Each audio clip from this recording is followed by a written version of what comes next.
If you're watching the Olympic Games and you're wondering why they don't use longbows, it's the same reason why you don't see these. So the 2020 Olympics have finally started, and you might be catching some of the archery matches on stream or on TV.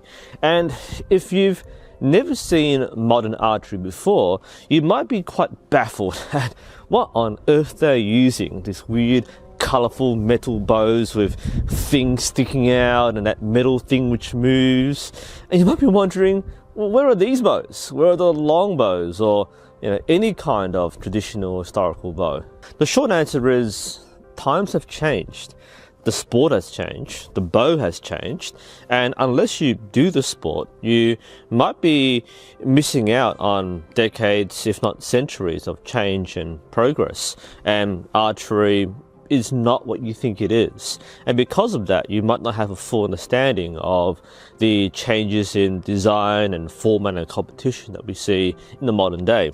Now, firstly, why do people envision this kind of bow to be what archery is or should be? Much of it comes from exposure. You get it from what you've been exposed to, which means for many people it's the study of history in school, or otherwise through pop culture, through medieval or through fantasy shows or movies or computer games. But this is the standard for archery. With that in mind, people tend to romanticize this kind of archery, like older is better or classic is better. And that's the reason why I brought up the replica black powder muzzle-loading musket, because that's kind of from the same era or just afterwards. You wouldn't really take Olympic shooting seriously if people were still using those old muskets instead of the modern precision marksman rifles. Very similar thing with archery. If there's one thing you should take away from this video, it's the understanding that modern archery is a precision shooting sport. Not just a shooting sport where you hit the target, but a precision shooting sport where the goal is to be as close to the middle as possible, as consistently as possible. That is the goal of modern target archery. And because of that, a precision sport demands precision equipment. Bear in mind that the targets are more difficult than you might imagine. It looks easy on TV. It's a huge target, it's really close. Not in real life. The distance, firstly, is 70 meters. Not 70 meters. So it's much further than what you might have been exposed to when you tried it at camp or at school. The arrow flight time's around 1.5 to 2 seconds. And the target size, well, the actual board is about 122 centimeters, but the center where the maximum points are at is 12 centimeters, which is about the size of a DVD, which you're trying to thread arrows through at 70 meters 70 times in a row. And again, while on TV, you have the benefit of camera angles for maximum spectator value. This is a distance where you can barely see the center of the target, let alone actually aim for it. Now, with that singular goal in mind of hitting that center of the target, you have to remember that the goal and purpose is no longer a military background, which many of you might think of. You might think, archery was a war thing or a military thing. You had to hit moving targets and bring in armored knights. Not in the modern day. Sport archery or target archery is purely about fun, enjoyment, getting points, getting medals, the social interaction, the physical activity. It's meant to be a sport. It's meant to be for fun. There's no historical military value in doing modern archery. It's a sporting pursuit, like any other sport, like basketball or football. They're not meant to be practical. They're meant to be for immersion, for fun, for participation, which is what the Olympic Games epitomizes. So with that in mind, the purpose and function of the equipment will be moved. It will be funneled into this precision shooting goal. It kind of discards the flexibility that classic bows will need to have, and it funnels it down to getting that one precision goal as efficiently as possible. And a lot of sports have similar developments going from the historical counterparts to modern day sport.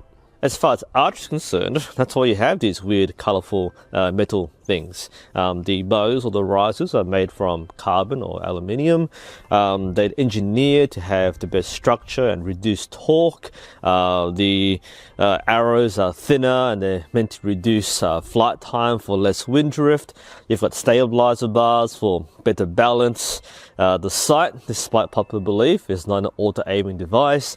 It is a plastic piece which serves as a reference point. When you put all this together, admittedly it does kind of look silly and unwieldy, but what you get is a superb, stable shooting platform, which you have to hold for about 100 shots. And even with all this, it's still not as easy as it looks, which is another misconception that people have. It just looks so easy. You see like the Koreans slotting in 10s in the finals every single time. Well, you gotta remember, these are the finals. These are the world's best archers shooting at a premier event at their peak. So you would expect them to be shooting exceptionally well. And I'll say that most Olympic athletes in qualifying are nowhere near this level of consistency. And the average person doing modern archery is nowhere near that level of consistency. It's not as easy as it looks. It's like saying that, oh, sprinting's too easy because Usain Bolt. These days, people are often exposed to viral videos like Lars Anderson, which feature people shooting classic bows with exceptional levels of accuracy and skill shots. The issue with this is that they are very different skills compared to what target archery is. These skill shots or stunt shots rely on exceptional hand-eye coordination, whereas target shooting is more about consistency and precision over long distance. Again, very different skills. Someone who's very good at one thing may not be good at the other thing. And as sad it is for some people to admit, these kinds of bows aren't designed for the modern format and the modern sport, and they don't perform to the same standard. You can see this through the longbow and barebow records, which are nowhere near even the minimum qualifying score for Olympic events in modern recurve. And people still use these bows, by the way. There are plenty of places around the world where you can buy these bows and learn how to use these bows, and there are competitions for these bows too. They're not as high profile as the modern format, not as popular, but they're still very immersive and very popular in their own right. But that said, these are classic bows for a classic time period. The modern standard is for modern bows for modern competition with modern point systems, and that's basically the reason why you see this huge difference between what you think archery was or should be or should have been versus what you see today. As much as people might gripe about how ugly these look, modern bows are the standard for modern competition. Now, if you think that these bows are too easy and they make archery not fun, try using one of these. Go to your local club, have a go, have a shot. You'll find that firstly, it feels better than what you think it might look like. It's like comparing a classic car to a modern sports car. Both have appeals, but there's a different performance value with these modern bows. And secondly, it's a lot more challenging than it looks. Again, if you've been spoiled by shooting at short distance and hitting big targets because the beginner course wants to make you feel good, once you start moving towards competitive distances, it is exceptionally challenging. It is a pursuit of perfection, which is very self-centered, very intrinsic. It's only about you. And even though you might be using modern tools which are more precise, it's still you driving the shot. The actual shooting, the technique isn't that much different between classic bows and modern bows, but the standards are much higher. And with that in mind, that's why a lot of people do modern Olympic archery. Anyway, I hope that answers the question. It's a little circular, but that's kind of what you're working with. Many people have this time skip where you go from medieval history to modern sport and you skip like 300 years of development, and that's why things don't look the same or match what you think it should be. And again, people shoot both classic historical bows and modern bows, and there are events and clubs for both of these things. Of course, the modern sport is what's featured in the Olympic Games. It's the most popular form of archery today, but a lot of people practice traditional archery as well. So with that said, hopefully that clarifies things.